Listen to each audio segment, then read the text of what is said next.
My mom had issues. She had 10 children, was unable to take care of us. First foster home I went to was horrible. The woman really mistreated us. She put us in a closet and refused to feed us for like days. So my first encounter with the system led to me not trusting the system. And I felt like everywhere I went, I didn't know what was going to happen. So I ran away. I worked about 24 years at the Heartland Girls Ranch, and there we worked with girls with emotional behavioral issues. And these were girls that came to us very damaged, very hurt. Often there was abuse and neglect in their home. We experienced a lot of mental health issues that they were struggling with. And these kids were really needing someone who could nurture them and care for them, give them opportunity to discover who they were, to really build them up.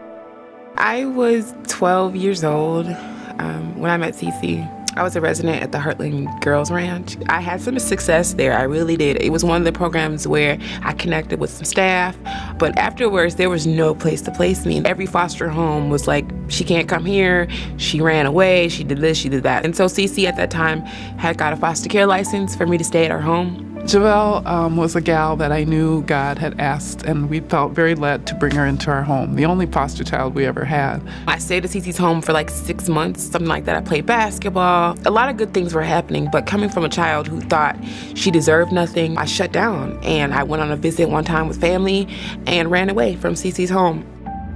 I always talk about how my journey with Javille was always her running away. We stayed in contact, and I would be praying for her and just really concerned of whether she was alive or dead. At this point, I knew she was being trafficked.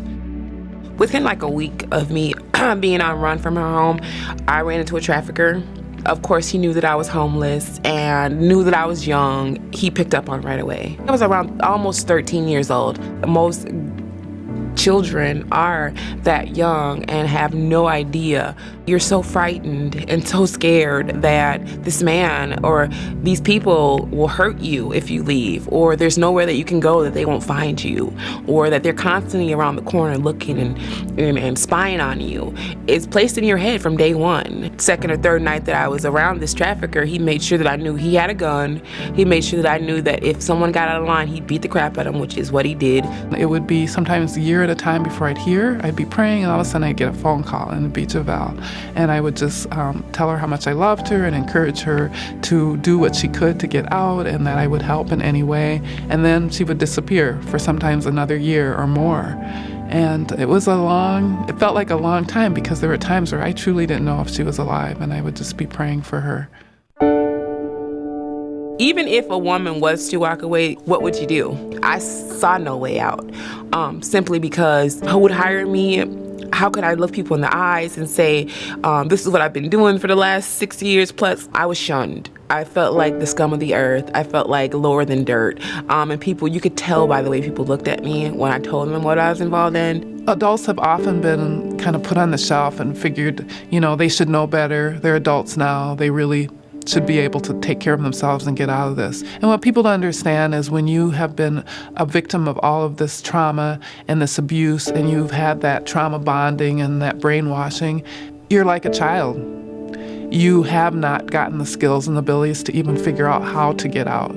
And so working with these women really means surrounding them with the support that they need, the nurturing they need, but also the skills to be an adult person.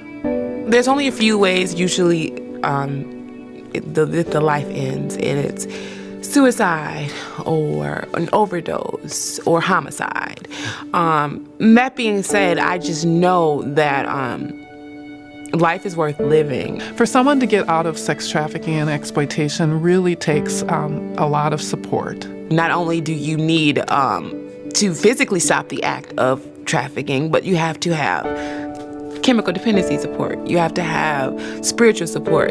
And then we're looking at all of the necessities of therapy and building skills into their lives, teaching them ways to be employed and to really understand that they're worthy of a good life and that they are a valued and loved person by God.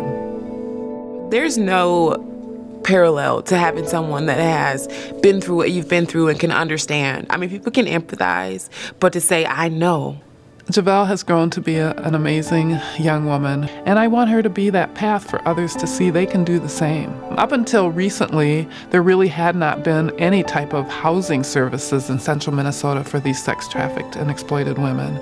Terebinth Refuge is filling that need. These are women and children and people that will die or be lost forever if we don't do something. We really look to you in the community to support us and to, in that way, really save lives. God is a God that loves and desires healing and restoration in lives.